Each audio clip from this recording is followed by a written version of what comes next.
a provocative act that risks further damaging Sweden's chances of joining NATO.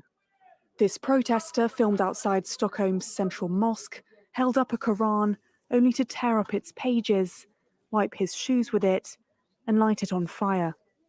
That man has now been charged by police with agitation against an ethnic or national group, but allowing such an inflammatory protest has prompted a strong reaction from Turkey's foreign minister, who called the act despicable. It is unacceptable to allow these anti-Islamic actions under the pretext of freedom of expression. Turning a blind eye to such atrocious acts is to be complicit. Turkey's position is important because it's been obstructing Sweden's accession to NATO. Turkey blames what it perceives as Stockholm's failure to crack down on Kurdish groups it considers terrorists and a different Quran-burning incident outside its embassy back in January. Sweden and Finland both formally applied to join after Russia's full-scale invasion of Ukraine.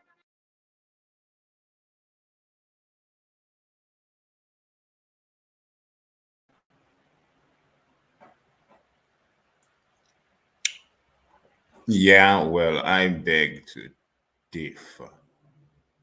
You see, a government doesn't matter if it's Swedish or not. Just talk about a good government. A good government, a legitimate government, draws its mandate from the people. Now, what I mean is a government, a democratic government usually draws its mandate from the people. You see, it's the people who form a government. For what reason do people form a government? Many reasons, but one of the major reasons is, to organize, right? But fundamentally, when a government that derives its power from the people is structured in a manner like Sweden's government is structured, right? These rights are enshrined in their constitution. It's in their constitution, right? Okay, so the government, its position now, whether it likes it or not, the government now is there to enforce or protect that constitution, right?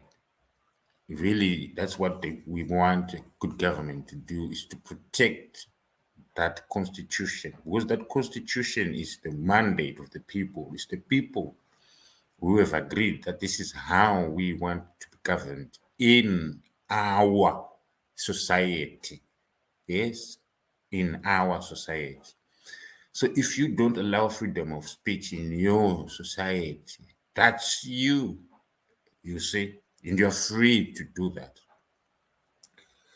But for a government like Sweden, which has it in their constitution that they have freedom of speech, you see, it's up to you now to use that freedom of speech responsibly.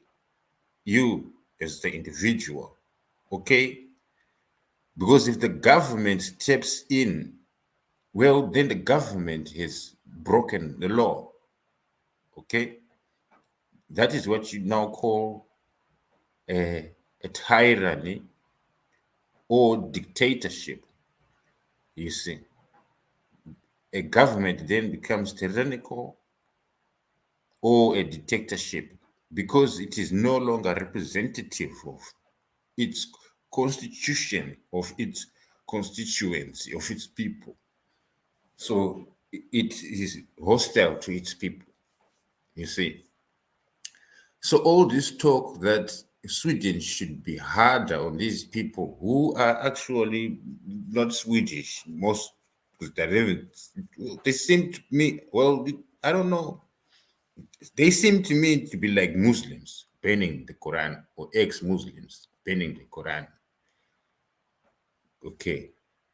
I'm yet to see Swedish people banning the Quran. You can show me if there's footage out there. Yeah. But still, that's freedom of expression. That's freedom of speech. Now, words should not harm you. You understand? Because the thing is, they didn't go and set off bombs in your mosque. You see, he attacks your ideology. Christian ideology gets attacked all the time, and they philosophize about it. Yes, yet you Muslims, when you get attacked, you can't rationalize. You get angry, and you get violent about it. Which is hardly Muslim, you see. Or maybe it is Islam.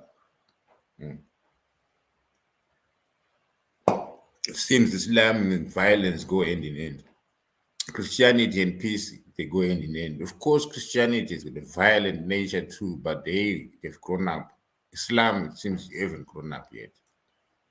Anyway, these are my 2 cents on Sweden and their freedom to speak how they want to speak, express themselves. You foreigners, yeah, when you come here, respect that.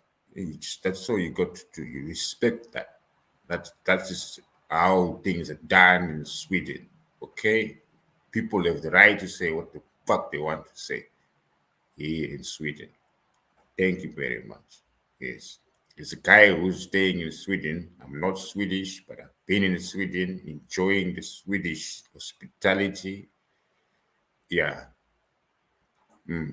I lived in England for a little bit. And the difference between England and Sweden is huge, just in terms of people how you interact with the police. Yeah, on a day-to-day basis. In England, you don't want to interact with the police. Here in Sweden, you don't mind when you interact with the police. You don't mind it at all. You don't feel uncomfortable when the police officer shows up or two here in Sweden, as you do when you are in England. Immediately you feel uncomfortable. Why? Because they're just going to be touching you up immediately. They got a fetish of just wanting to search you. They got a problem. Yeah, you see. And in England, yeah, I know why. Because in one night, in a place like Luton, you might just get searched 3, even 4 times, depending on the night. It's a busy night, the people are out and about, yeah. You see. A lot of negative interactions with the police when you're in a place like England. It is fucking racist. That's what I'm saying. Don't need to mince my words. It's a fucking racist country, England. But they like to think they're not. That's the worst kind of racist too. You get me? I got black friends, that type of thing, and honestly, they get away with that. Like I got black friends, and they think that's all right. So what? I got white friends.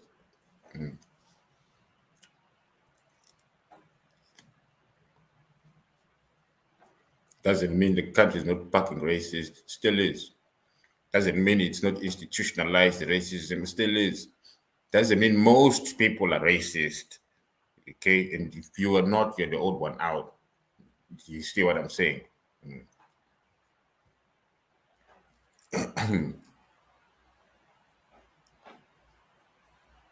You are the outlier rather than the norm. You see. And you know it. Why? Because the conversations you have around yourselves tell you so. They are deep in negative connotation. Hence, you are destroying yourselves with all that negativity. You stop constructing. because there is such a thing as constructive criticism, yes, but when it's just criticism born out of hatred and ignorance, it gets you nowhere, because 50% perhaps of what you're dealing with is pure garbage and lies, and the other 50% is just your own illusion. So you're found in a world where you are in a bubble of your own, and that's that white supremacy mess that you are all in, and it's an echo chamber. Yes, that is decaying, right? And more people hopping into it, still decaying. So the echo is just an echo, but it's still decaying nonetheless, because it's still an echo chamber. Yeah. So when something is predicated upon falsehoods, it's a fallacy. It's just a matter of time before it crumbles.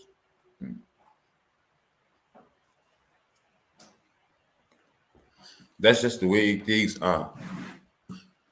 That's just how reality works.